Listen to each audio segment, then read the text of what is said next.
Introducing Nose to Tail, a podcast where we explore the world of aviation lifecycle solutions, insights, and more. Presented by Jet Midwest. Welcome to MRO Americas here in Chicago. I'm here with Ryan from AvDUCT. We're going to have a little conversation about all things aviation.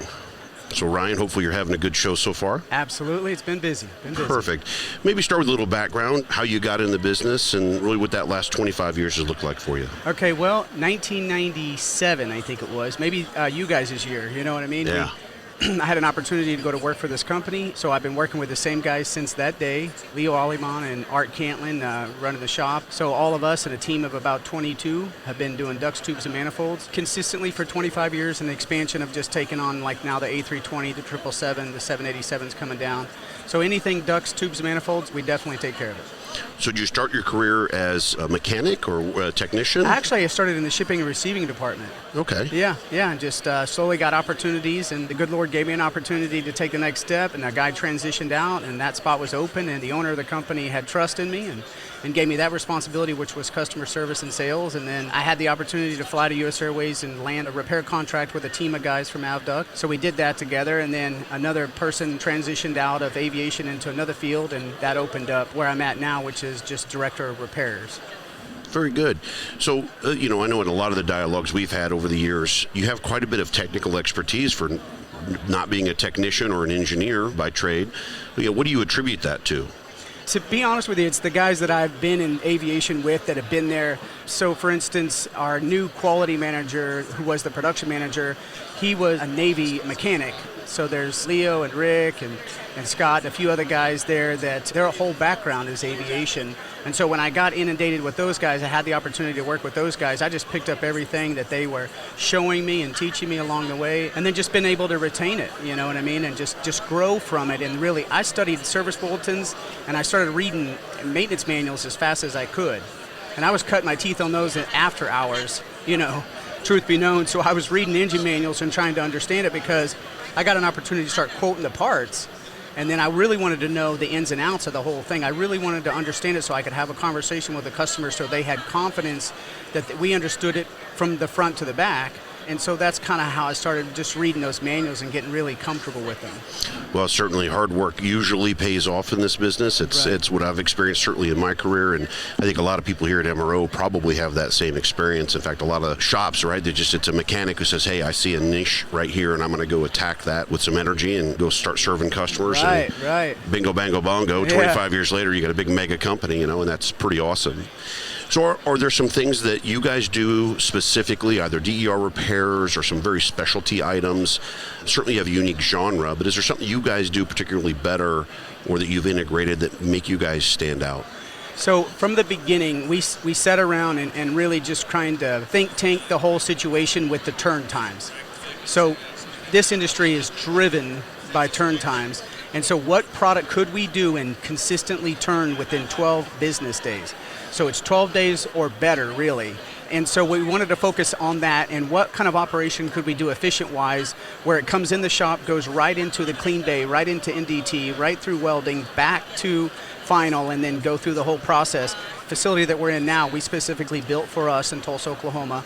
So we've been doing ducting for 25 years, and the efficiency of us is down to about 12 days, 12 turnaround time. And so that's probably what's helped us more than anything is getting you guys taken care of quickly so you can get to your end user and say, okay, hey, we're back in the air. Here we go. We're back in the air. AvDUCT's ready to ship.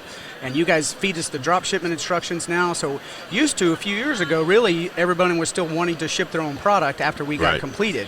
And now there's a whole lot of pressure on us to drop ship it directly to their end user. So for whatever reason, this industry has moved in that direction, and we've followed suit, and we've supported 100% in that too.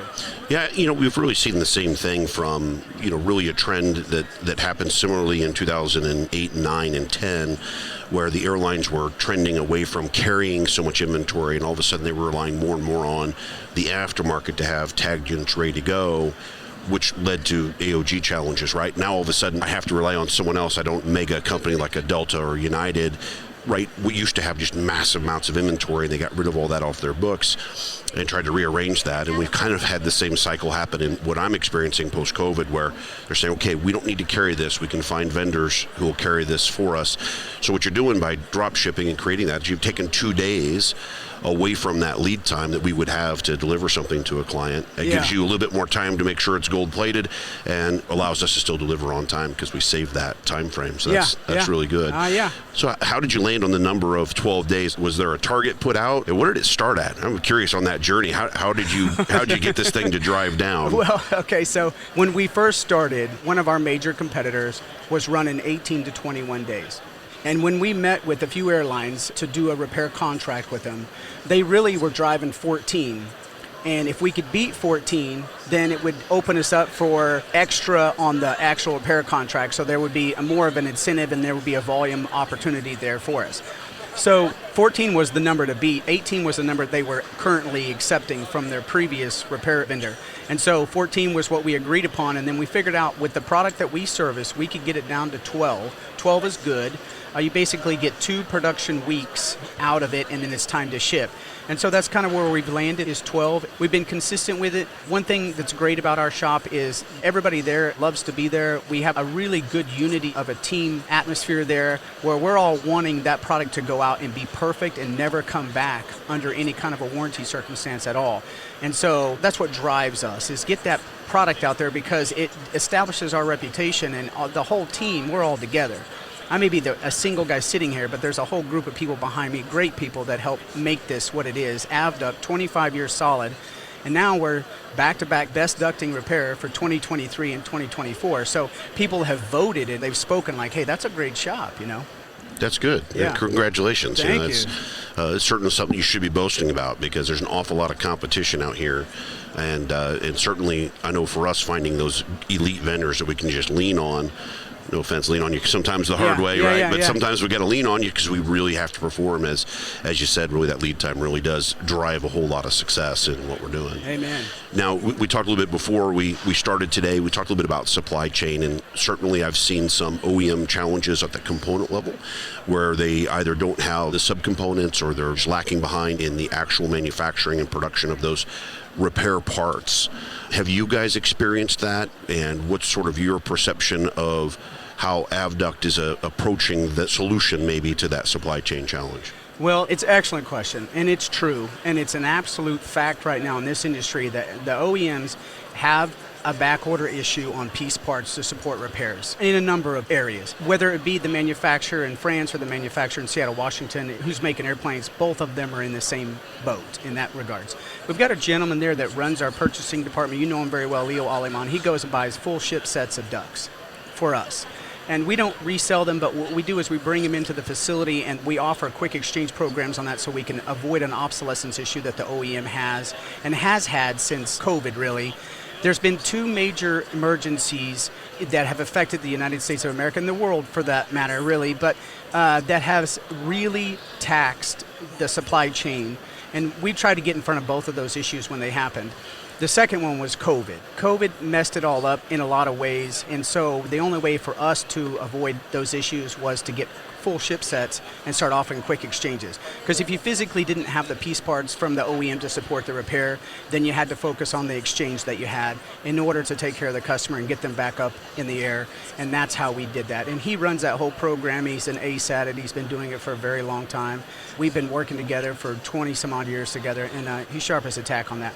So we just get in front of that. So as soon as we bid the repair contract, those part numbers go into that database. He looks at that whole situation. He buys accordingly. He gets in front of all of that. And now we're 2 or 3 exchanges deep in those high-use items. The ones that can really bring down a plane where it's grounded and it can't move and it needs this part or that part, those are the ones we focused on. So that's good. So really capturing some good data, probably both customer data as well as your own internal data to come up with a solution. I like that. We spend a lot of energy at Jet Midwest. We drill down our data from everywhere. Yeah. Anytime we can get our hands on some of our internalized or externalized data, we're putting that into a big bucket, trying to make good decisions on what to repair, what to overhaul, what not to repair. It's probably a big decision that we make a lot of, where we go, yeah. hey, let's just not repair this. My customer will just have to live with a lead time because it's not practical to put it out there, whether it's a cost matrix or not. So is that all internal developed stuff that Leo did? It is for the most part, yeah. So when we bid these repair contracts, the series of part numbers and the frequencies of their forecast, so an airline will share this with you and say, oh, we do 16 of those a year. Okay, so we're going to bid 16 a year, so we know we're going to get 16 a year or plus some. For the most part, it's usually heavy than that, whatever that number was. So he'll look that whole situation out. So as soon as we bid it from my department, the repair department, we transfer it over to him. He looks at it from a purchasing aspect on supply chain issues and says, okay, well, we've got enough in the stockroom to do this many parts, and then we need this many rotable exchanges on hand. And so he'll reach out to you and say, hey, Patrick, let me buy a whole ship set from you guys. And then that alleviates that issue. So the 777 is what we've been focused on lately, and some of that A320 stuff, just because some of those panels coming out of Airbus or whatever, there's lead times are a little long right now. And so we're looking at that. He looks at all of that data, and then he brings it all together, and then we all meet together, and we give him what we know, he gives us what he knows, and then we work with production. That's Art Cantlin. He gives us what he knows on everything. And so right now we're spraying the gold ducting on the BMS 1082 coating. So we're doing all of that. So you buy that by the ounce like gold. So the day you cut the purchase order, the day they ship it is whatever the cost of gold is that day, that's what you pay. And we spray that on the ducting per the Boeing engineering, so it prolongs the life of the duct.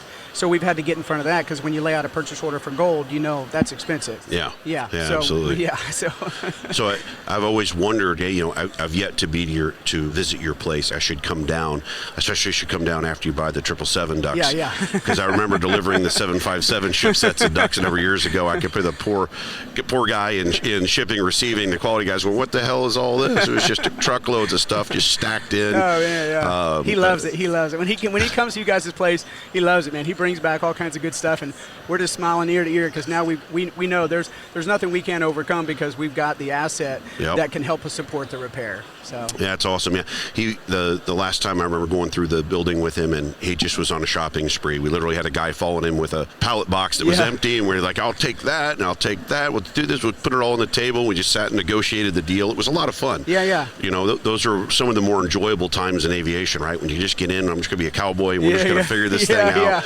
And again, he knows his business well enough, and some of it he was just like speculating. He's like, we've had problems with these flanges before, and these look clean. I'm going to buy these, and just spec bought them. He didn't have any opportunities on them, and I can appreciate that too from a guy who hoards an awful lot of aircraft parts. Yeah. I can appreciate him having a discerning eye. On we those things. We lean on him heavy, big time, because and that does get us out of trouble. You know what I'm saying? Because when a repair comes down, and I'm doing the quoting part of it with the phone conversation, I'm trusting him. I lean on him heavy, because whatever I say on the phone is like, we can turn it in 7 days, but we don't know what's broken yet.